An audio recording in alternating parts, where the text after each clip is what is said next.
पतचरा श्रावस्ती के नगर सेठ की पुत्री थी। जवान होने पर वो अपने घरेलू नौकर के प्रेम में पड़ गई।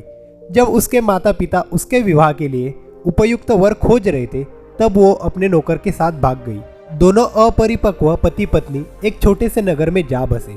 कुछ समय बाद पतचरा गर्भवती हो गई।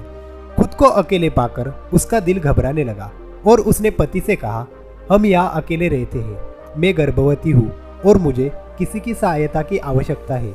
यदि आप आज्ञा दें तो मैं अपने माता पिता के घर चली जाऊं। पति पतचरा को उसके मायके नहीं भेजना चाहता था, इसलिए उसने कोई बहाना बनाकर उसका जाना स्थगित कर दिया। लेकिन पतचरा के मन में माता पिता के घर जाने की बड़ी इच्छा हो रही थी। एक दिन जब उसका पति काम पर गया हुआ था तब उसने पड़ोसी से कहा, आप मेरे स्वामी को बता देना कि मैं कुछ समय के लिए अपने माता पिता के घर जा रही हूँ। जब पति को इसका पता चला तो उसे बहुत बुरा लगा।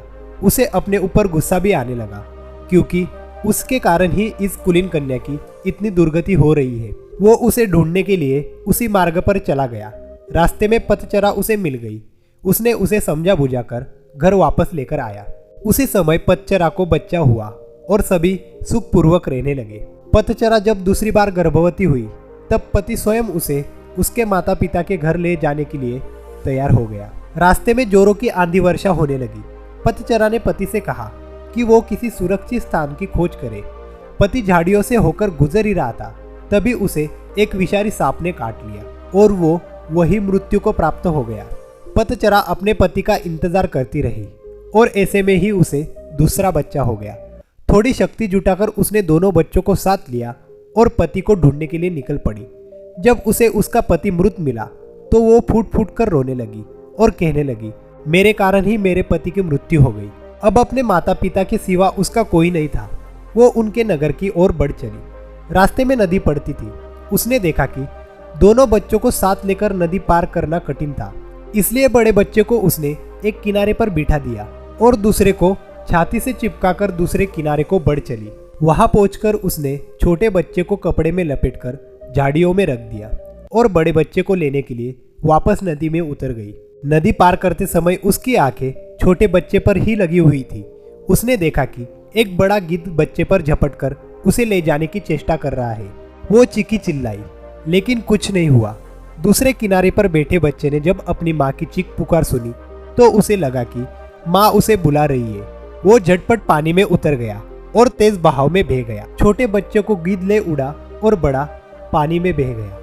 उसका छोटा सा परिवार पूरा नष्ट हो गया।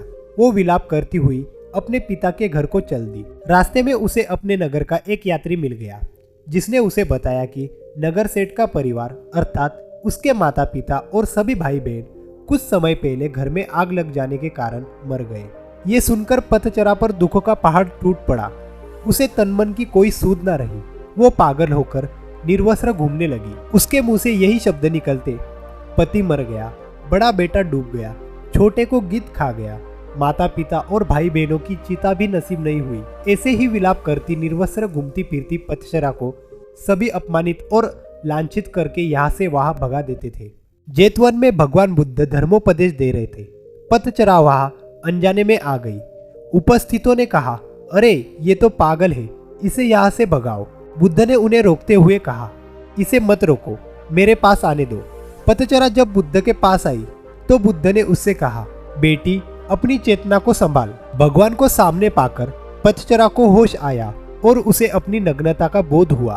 किसी ने उसे चादर से ढक दिया। वो फूट फूट कर रोने लगी और भगवान बुद्ध से कहने लगी, भगवान मेरे पति को सांप ने डस लिया और छोटे छोटे बच्चे मेरे आंखों के सामने मारे गए। मेरे माता पिता भाई बहन सभी जलकर मर गए। मेरा अब कोई नहीं है, मेरी रक्षा करो। बुद्ध ने उससे कहा, दुखी मत हो, अब तुम मेरे पास आ गई हो।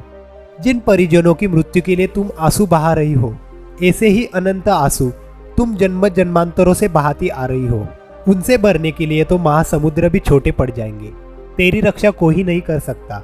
जब मृत्यु आती है तो कोई परिजन आदि काम नहीं आते। धर्म के परम स्रोत के इतने पास रहकर पतचरा का दुख जाता रहा। वो लगातार ध्यान व ज्ञान की साधना में निपुण हो गई। एक दिन स्नान करते समय उसने देखा कि देह पर डाला गया पानी कुछ दूर जाकर सूख गया। फिर दूसरी बार डाला गया पानी थोड़ी और दूर जाकर सूख गया। और तीसरी बार डाला गया पानी उससे भी आगे जाकर सूख गया। इस साधारण घटना में पतचरा को समाधि का सूत्र मिल गया।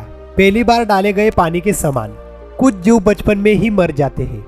दूसरी बार डाले गए पानी के समान कुछ जीव जवानी में मर जाते हैं और तीसरी बार डाले गए पानी के समान कुछ जीव बुढ़ापे में मर जाते हैं।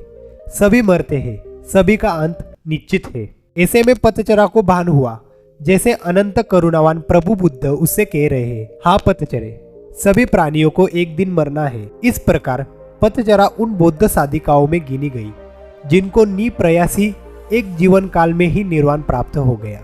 अगर वीडियो अच्छी लगी हो तो प्लीज हमारे चैनल को लाइक और सब्सक्राइब जरूर करना। धन्यवाद।